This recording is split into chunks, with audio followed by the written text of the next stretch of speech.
It was more of a prolonged peck than anything, but it was quite nice. And for the lifespan of a few seconds, Olive forgot a large number of things, including the fact that she was pressed against a random, unknown dude. That she'd barely had the time to whisper, "Can I please kiss you?" before locking lips with him. That what had originally driven her to put on this entire show was the hope of fooling on her best friend in the whole world.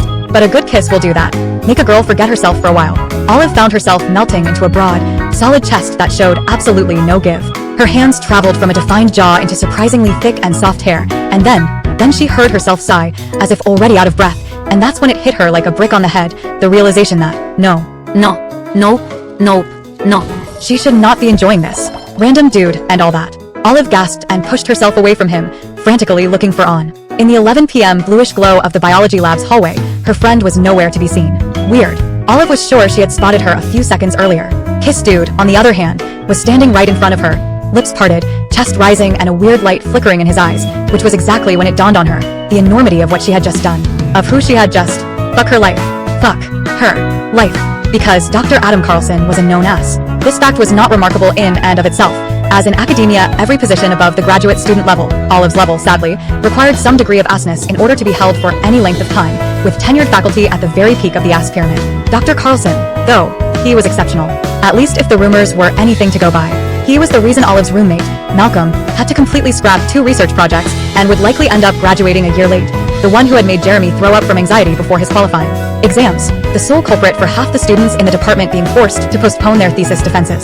Joe, who used to be in Olive's cohort and would take her to watch out-of-focus European movies with microscopic subtitles every Thursday night, had been a research assistant in Carlson's lab, but he decided to drop out 6 months into it for reasons. It was probably for the best, since most of Carlson's remaining graduate assistants had perennially shaky hands and often looked like they hadn't slept in a year. Dr. Carlson might have been a young academic rock star and biology's wunderkind, but he was also mean and hypercritical, and it was obvious in the way he spoke, in the way he carried himself, that he thought himself the only person doing decent science within the Stanford biology department. Within the entire world, probably. He was a notoriously moody, obnoxious, terrifying dick. And Olive had just kissed him. She wasn't sure how long the silence lasted, only that he was the one to break it. He stood in front of Olive, ridiculously intimidating with dark eyes and even darker hair, staring down from who knows how many inches above 6 feet. He must have been over half a foot taller than she was. He scowled, an expression that she recognized from seeing him attend the departmental seminar, a look that usually preceded him raising his hand to point out some perceived fatal flaw in the speaker's work. Adam Carlson, destroyer of research careers, Olive had once overheard her advisor say, "It's okay, it's fine. Totally fine." She was just going to pretend nothing had happened, nod at him politely, and tiptoe her way out of here. Yes, solid plan. Did you just kiss me? He sounded puzzled, and maybe a little out of breath. His lips were full and plump and, God, kissed. There was simply no way Olive could get away with denying what she had just done. Still, it was worth a try. Nope. Surprisingly, it seemed to work. Ah, okay, then. Carlson nodded and turned around, looking vaguely disoriented. He took a couple of steps down the hallway, reached the water fountain, maybe where he'd been headed in the first place. Olive was starting to believe that she might actually be off the hook when he halted and turned back with a skeptical expression. Are you sure? Damn it. She buried her face in her hands. It's not the way it looks. Okay, he repeated slowly. His voice was deep and low and sounded a lot like he was on his way to getting mad. Like, maybe he was already mad. What's going on here? There was simply no way to explain this. Any normal person would have found Olive's situation odd, but Adam Carlson, who obviously considered empathy a bug and not a feature of humanity, could never understand. She let her hands fall to her sides and took a deep breath. Listen, I don't mean to be rude, but this is really none of your business. He stared at her for a moment, and then he nodded. Yes, of course. He must be getting back into his usual groove, because his tone had lost some of its surprise and was back to normal, dry, laconic. I'll just go back to my office and begin to work on my Title IX complaint. Olive exhaled in relief. Yeah, that would be great, since, wait, you're what? He cocked his head. Title IX is a federal law that protects against sexual misconduct within academic settings. I know what Title IX is. I see. So you willfully chose to disregard it. What? No, I didn't. He shrugged. I must be mistaken then. Someone else must have assaulted me. Assault? I didn't assault you. You did kiss me, but not really. Without first securing my consent. I asked if I could kiss you, and then did so without waiting for my response. What? You said yes. Excuse me. She frowned. I asked if I could kiss you, and you said yes. Incorrect. You asked if you could kiss me, and I snorted. I'm pretty sure I heard you said yes. He lifted one eyebrow, and for a minute Olive let herself daydream of drowning someone. Dr. Carlson. Herself. Both sounded like great options. Listen, I'm really sorry. It was a weird situation. Can we just forget that this happened?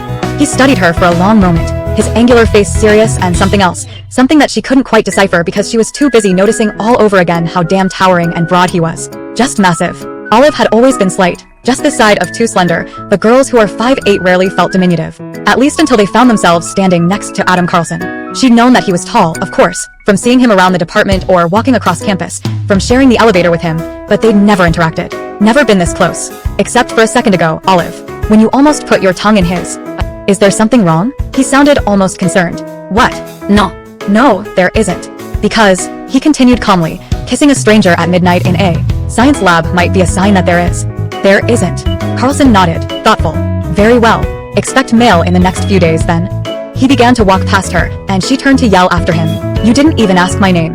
I'm sure anyone could figure it out, since you must have swiped your badge to get in the lab's area after hours. Have a good night. Wait. She leaned forward and stopped him with a hand on his wrist. He paused immediately, even though it was obvious that it would take him no effort to free himself, and stared pointedly at the spot where her fingers had wrapped around his skin, right below a wristwatch that probably cost half her yearly graduate salary. Or all of it. She let go of him at once and took one step back. Sorry, I didn't mean to. The kiss. Explain. Olive bit into her lower lip. She had truly screwed herself over. She had to tell him now. Anh Pham. She looked around to make sure On was really gone. The girl who was passing by. She's a graduate student in the biology department. Carlson gave no indication of knowing who On was. On has. Olive pushed a strand of brown hair behind her ear. This was where the story became embarrassing, complicated, and a little juvenile sounding. I was seeing this guy in the department. Jeremy Langley. He has red hair and works with Dr. Anyway. We went out just a couple of times, and then I brought him to On's birthday party, and they just sort of hit it off and... Olive shut her eyes, which was probably a bad idea, because now she could see it painted on her lids, how her best friend and her date had bantered in that bowling alley, as if they'd known each other their whole lives. The never-exhausted topics of conversation, the laughter, and then, at the end of the night, Jeremy following On's every move with his gaze. It had been painfully clear who he was interested in. Olive waved a hand and tried for a smile.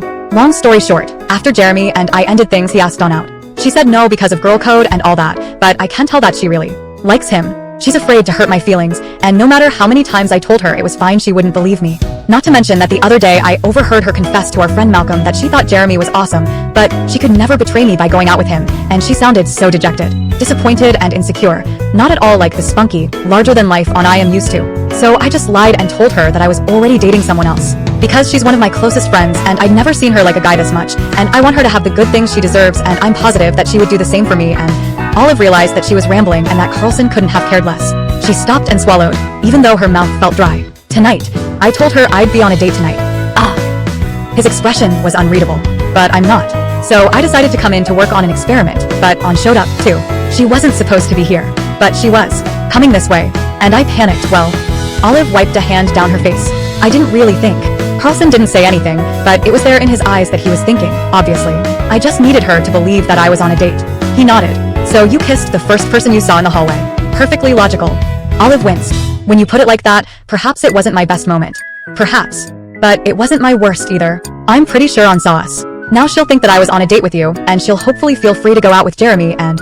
She shook her head. Listen. I'm so sorry about the kiss. Are you? Please don't report me. I really thought I heard you say yes. I promise I didn't mean to.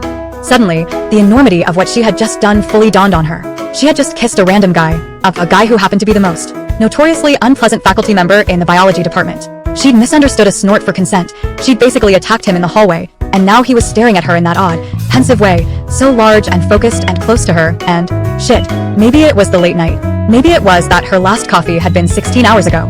Maybe it was Adam Carlson looking down at her, like that. All of a sudden, this entire situation was just too much. Actually, you're absolutely right. And I am so sorry. If you felt in any way harassed by me, you really should report me, because it's only fair. It was a horrible thing to do, though I really didn't want to. Not that my intentions matter, it's more like your perception of crap. I'm going to leave now, okay? Thank you, and I am so sorry. Olive spun around on her heels and ran away down the hallway. Olive, she heard him call after her. Olive, wait.